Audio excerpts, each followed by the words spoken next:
So let's talk about, do you even need to seed the lawn?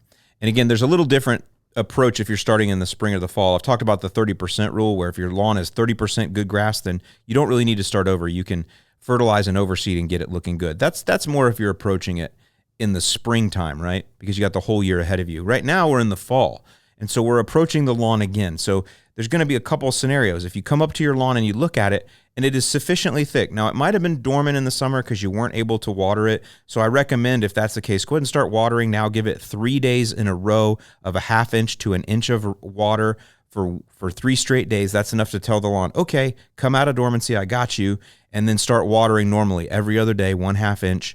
You can start that now. This is the beginning of August. You should definitely start that watering. If your lawn is dormant and you're going to start working on it this fall, now is the time to get the watering right, to get it woken up. So when the temperatures come in and get a little bit more mild in September, you're already kind of ready to go. It's already woken up and going.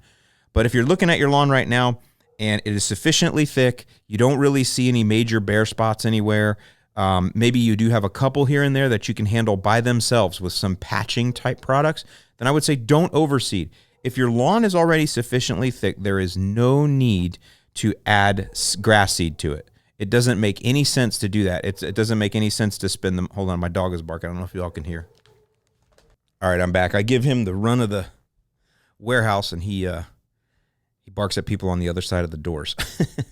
All right, so there's no need to spend the money adding grass seed to a lawn that's already sufficiently thick. It just doesn't make any sense. I know I shouldn't even have to bring this up, but people do it. They think, do I have to seed every year? Some people have it in this habit. They're just in a habit of seeding the lawn every fall. Is just something they do.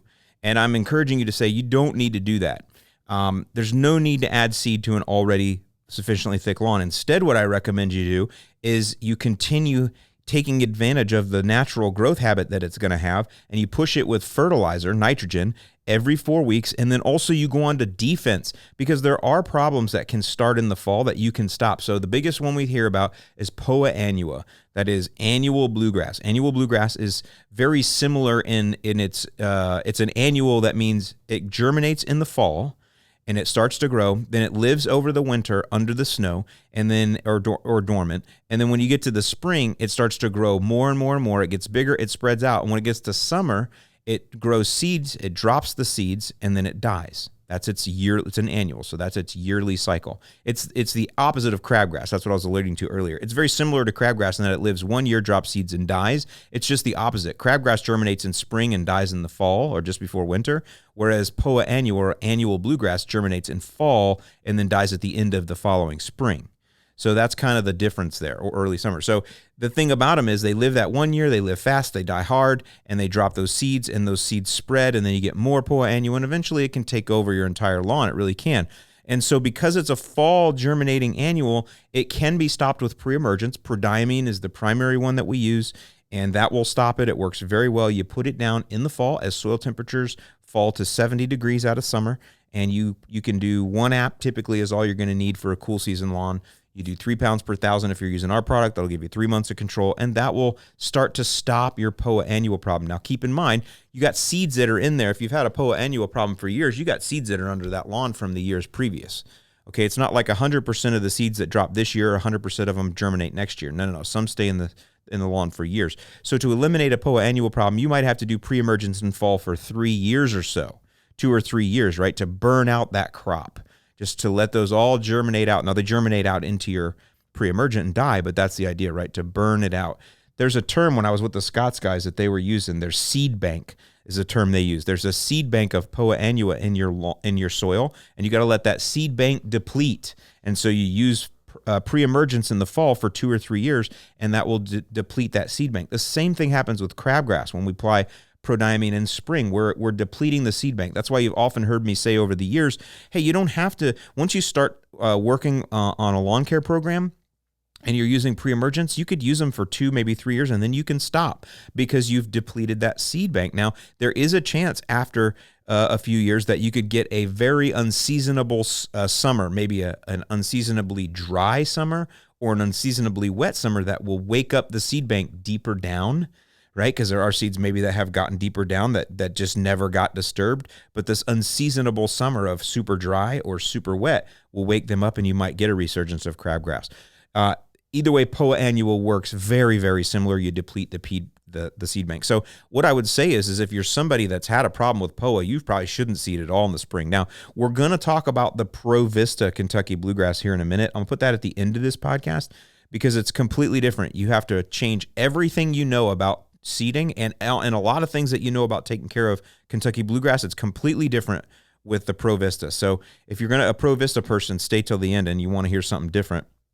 But for those of you, again, that are just conventional grass, conventional Kentucky Bluegrass, perennial rye, turf type tall fescue, going with a defensive strategy in the fall can be a good idea if you have had problems with POA.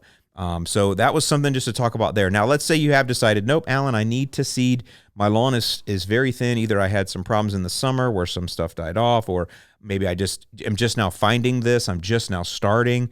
Whatever it is, your lawn is thin, or maybe you're like, look, the grass that I have here, it's okay, but I really would like to replace it with something, but I'm not willing to go to the full burn down. And we'll talk about the burn down because you guys are probably realizing for most cases, probably 90% of you listening, I do not recommend you burn the lawn down and start over. In any case, I always recommend, in 90% of the cases, I recommend that you work on your current grass, take the grass that's there currently and work to get it healthier. And then also at the same time, if there are still thin areas or thin spots or it's thin, when you get to the fall, add in fresh grass seed, fresh cultivars with improved characteristics. Add those in the fall to help to fill in the thin spots for sure, but leave the grass that you had there, leave it there. Don't burn it out.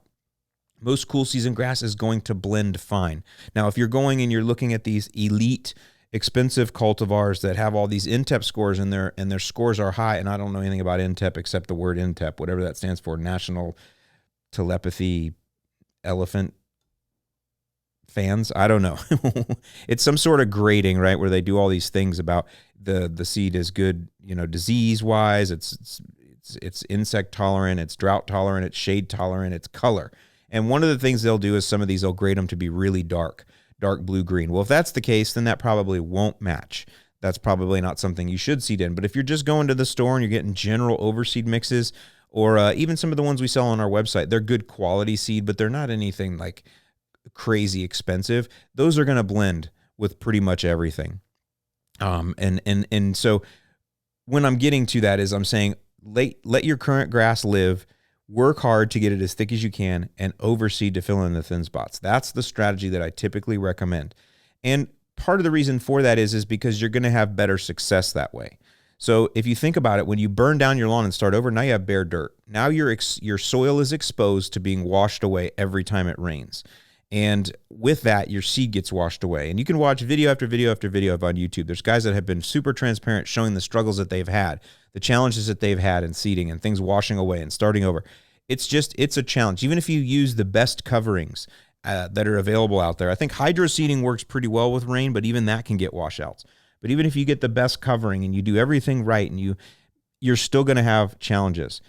I'm not saying you shouldn't take on that challenge. And it's one you can definitely go and win for. You just have to be ready for that. But the majority of people are not ready for that big of a challenge. So that's why I say live with what you have. If you have some existing grass there, then seeding into it, that helps to avoid all of that, a lot of that. The other thing it does is your current grass will get thicker. When you're on my strategies, your current grass will get thicker as the seed is growing. So you get two things working for you, because our ultimate goal is to get your lawn thicker. A thicker lawn is going to resist all future problems. And so whatever we have to do to get it thicker quicker is the idea, and that's the goal. And so by having some grass still there and existing that you seed into allows you to get that lawn thicker quicker, especially in the fall when we're coming up on winter and we have such a short seeding window. So you've decided, yeah, it is right for me to seed.